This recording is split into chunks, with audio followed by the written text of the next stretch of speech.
السلام علیکم ګرانو زده کوونکو ګلالیو ماشومانو د نن ورځې درس ته ښه راغلاست. نن به موږ او تاسې د لیدو حس په باره کې سره وغږیږو. زه صفی الله حکیمي یم، ستاسو د ساینس استاد.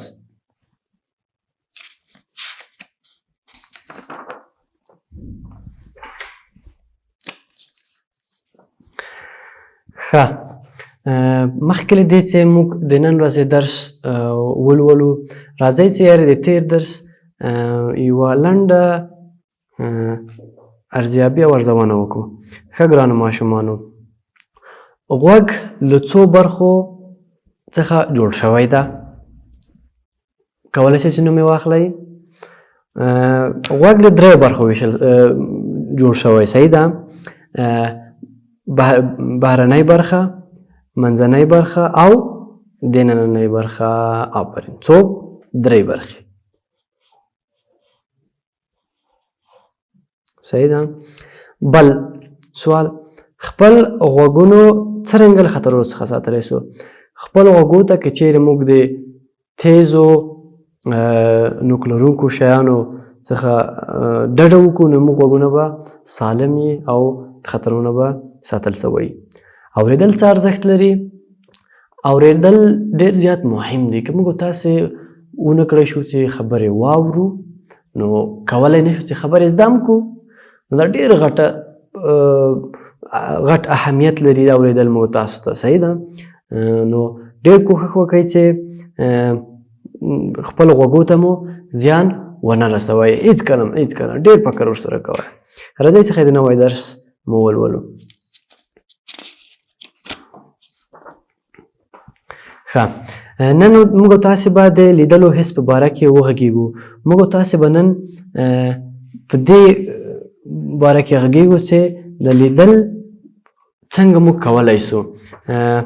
مخکې له دې چې درس شروع کړو، تاسې داسې یو کار وکړئ. ښه،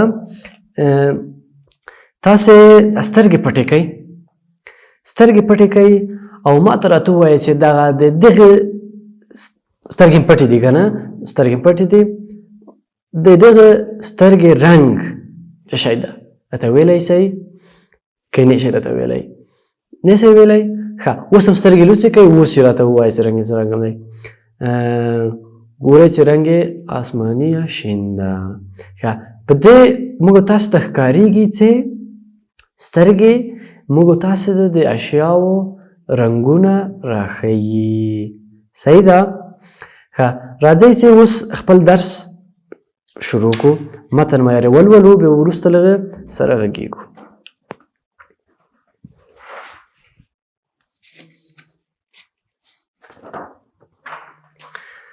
تاسې هم په لوړ اواز سره دا متن ما سره ولولئ. ښه، د سترګو په وسیله د شیانو رنګ او تصویرونو درک کیږي.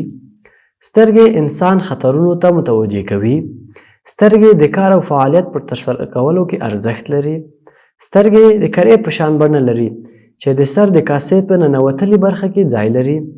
د سترګو پاسنۍ پردې چې باڼه پکې شته او سترګې د خاورو او دوړو له ننوتلو څخه پاکې ساتي.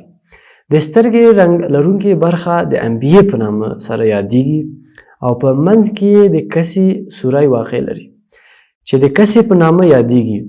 له نوموړي سوري څخه نور رڼا له شیانو او اجسامو څخه سترګو ته رسیږي او د اعصابو په وسیله درک کیږي. تودوخه او یخني، خاوره، فشار او میکروبونه سترګو ته تاوان رسوي. نو ځکه باید په سترګو کې د هغوی له ننوتلو څخه مخنیوی وشي. که چیرې خاورې او دوړې سترګو ته ورننوځي، باید په سترګو باندې فشار را نشي او اوبو او یا سوړ شوي چای باندې پرېمنځل شي. ښه، نن مو تاسې به د سترګو په اهمیت په باره کې غږیږو، د سترګو په بڼې باندې به غږیږو او همدارنګه به موږ څنګه د سترګې محافظت کولی سو په هغه باره کې به مو غږیږو. دلته یو د سترګې موډل لرم، دا به تاسو ته در وښیم او درته به ووایم چې سترګه څه او کوم اجزاوې لري. ښه، اول دغه سترګه چې تاسې وینئ، صحیح ده؟ دا د سترګې یوه بڼه ده. دغه د سترګې کسی یا سوری ده، صحیح ده؟ د سترګې کسی یا سوری ده او دغه انبیه ده. د سترګې رنګ لرونکې برخه دا مخکې تصویر کې مې تاسو ته دروښوده، بیا به دروښیم. دغه تاسې وینئ دغه انبیه ده، دغه رنګ چې لري، او دغه تور چې تاسې وینئ دغه د سترګې کسی ده، د سترګې کسی یا هماغه سوری. صحیح ده؟ ښه، دغه سترګه ده کله چې رڼا یو چیرته یي، هغه رڼا له دغه د کسي له سوري نه دننه کېږي او د ښه کله چې رڼا دننه سوه، تاسو ته داسې در وښیم، رڼا له دغه کسي نه دننه کېږي او دغه ځای کې د عصبي حجرات دي. صحیح ده؟ دغه عصبي حجرات همدغه د لمر د رڼا وړانګې سره تجزیه او تحلیل کوي او وروسته بیا دغه رڼا د عصبي حجراتو له طریقې نه دغسې اعصابو ته انتقال کیږي او بیا هلته کولی شو چې موږ تاسې مختلف رنګونه تشخیص کو. صحیح ده؟ نو دغه د سترګې مهم اجزاوې دي. پوه شولئ؟ یاره به بیا تاسو ته تکرار کړم.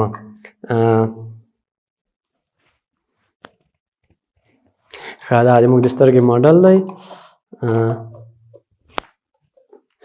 دا د سترګې کسی دی. صحیح ده؟ او دغه انبیه ده. اوس به تاسو ته په تصویر کې هم در وښیم. صحیح ده؟ او بیا نور او رڼا چې دننه کېږي دغسې د عصبي حجراتو له طریقې نه دلته مغز سره ارتباط لري او مغز ته رسېږي. ښه،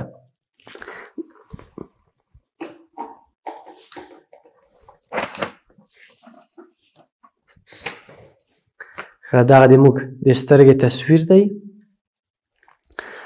ښه، دغه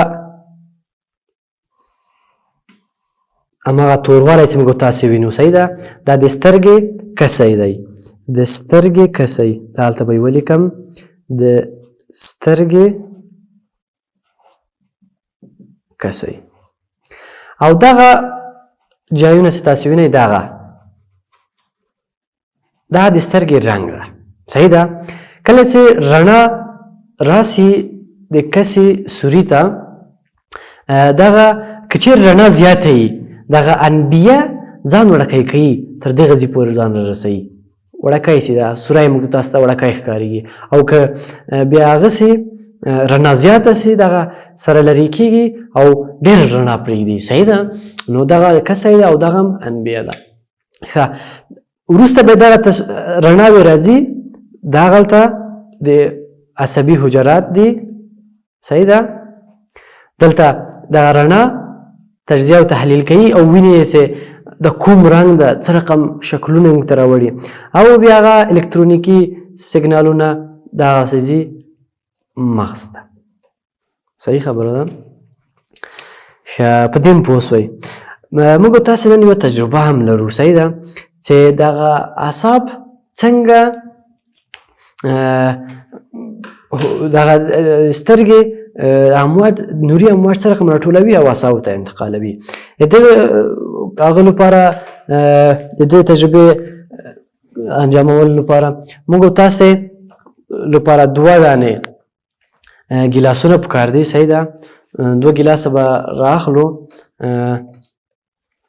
ښه، یو ګیلاس به دغسې تک تور کړو. صحیح ده؟ دغسې به تک تور به ځي. دلته وینئ دا ګیلاس دغسې به تک تور سي. وروسته هم چې دا ګیلاس تک تور که یو بل ګیلاس به راواخلو. بل ګیلاس به مو د موږ تاسې سپین یي او په 3 حصو به یې ویشو. صحیح ده؟ 1 حصه، 2 حصه، 3 حصه. دا 3 حصه تر قچي کوي. صحیح ده؟ دا 3 حصه تر قچي کوي او دا 3 حصه به تاسې راخلئ، هغه به تور رنګ پې وایي یا به تور توش باندې به داسې تک دا به په غوړی واقع کوي. صحیح ده؟ دلته به پښې په غوړی باندې په وړیو غوړ کوي صحیح ده او دغه په وړیو باندې چې دغه ځای غوړ کړه دا به بیرته راخلی صحیح ده دا به بیرته راخلی په ده به یې دلته سریح کوي څه رقم کوم مواد لرو دلته تور ګیلاس اول تور ګیلاس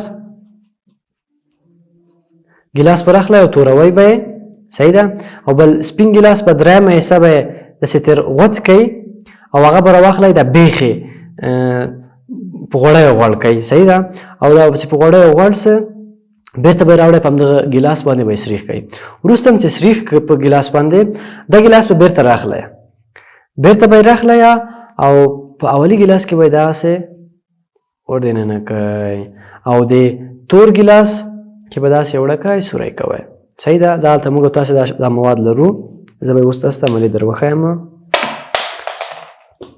ښه دلته به داسې ګیلاس توروی صحیح ده ما دا ګیلاس تیار تور کړی ده او په دغه ځای کې به داسې یو سوری ورته کوئ وروسته مو چې دا سوری کې وکړه بل ګیلاس به راخلی دغلته به یې غوڅ کړه دغه ځای کې به یې دا تقریبا درېیمه حصه ده داسې به یې ټول غوڅ کوئ چې غوڅ هم که دغه به دغه بیخ به یې په غوړیو غوړ کړه او بیرته به یې راواخلی ښه دا هلته غوړي هم تیار لرو په دغو غوړیو باندې موږ د دغه د بیخ هم غوړ کړی ده تیار موږ دلته یو ګیلاس لرو ښه دا به راخلو